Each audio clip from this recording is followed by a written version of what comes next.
All right, so I'm back again, and I went and got my compression checker. This is what it is. What it'll do is this end here plugs into, and I'm just taking a wild guess, but I got a spotless one, and a filthy one, so I'm going with the filthy one. Obviously, should wipe that crap off of that. Must have got in a hurry. And see, that plugs into there. And you can turn on your engine and then do your test right here on the gauge. You'll see how many pounds or how much compression you got. And I'm looking to get up above 150. If I don't, that means something happened to my rings. Gee, go figure on that, huh? And then I'll show you, once you get the compression, you can clear it right there with that little button. So you take this puppy out first, and then you got to set all this crap out of the way. I know you can't see that. I haven't got that means to do all that stuff yet, where I can just pan around. I probably do have some kind of panoramic thing, but, you know, let's just keep you one step at a time. I'm kind of new at this, so, you know, it's not like as easy. And I did clean out the spark plug and got it ready so I can turn it over at the same time that I'm doing this and show you what I meant by the spark. And I probably should have all this spark plugs out to get a good reading, and I probably will end up doing that, pulling them all out, because that's what my mechanic told me to do. He said pull them all out, and then I'll get a more accurate reading on the compression. So I will probably end up doing that, but I just thought for a quickie one, I'd show you how.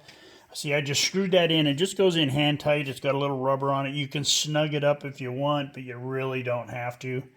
And then I plugged in the gauge here, so now the gauge is right here. Easy access so you can read it.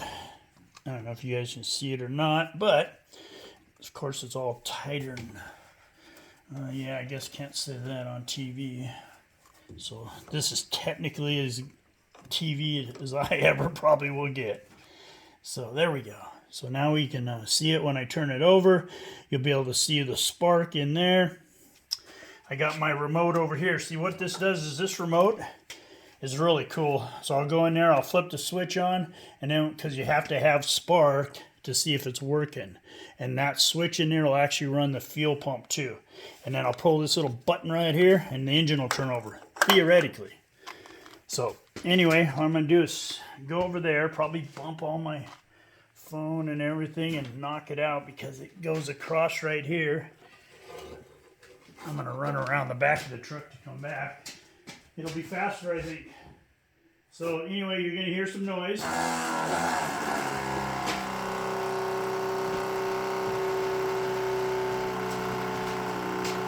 just sprinted all the way around my truck, so I got my exercise in for the day.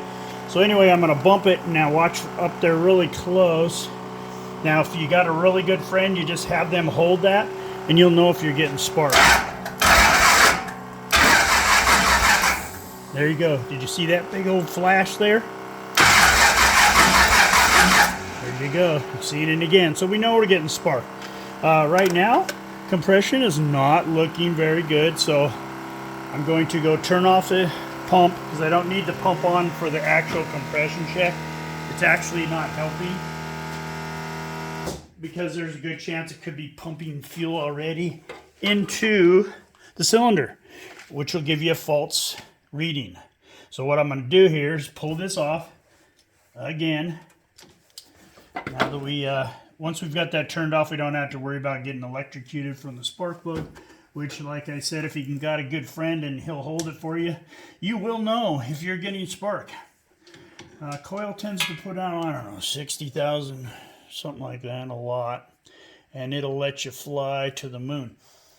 So I do smell fuel, so just gonna put it back on, and then I'll probably pull the other ones off. See, what I'm guessing now is what I thought in the first place. It can't get a good reading without turning over a lot more, and you can hear how slow these new batteries that I bought turn it over. Very slow. Oh, now, of course, this thing gets stuck down in there.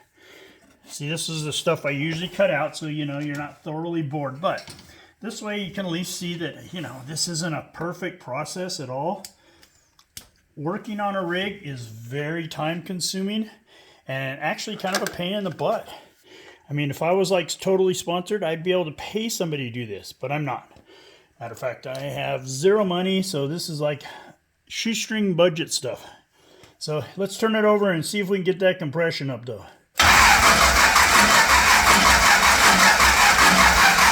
Okay, let me pull the plugs because that's really scaring me. That's really low on the compression. That's like 65, maybe 70 pounds. That's half of what I need. So let me cry a little bit here, get some plugs pulled out for you, and then we'll shoot it again and see what happens.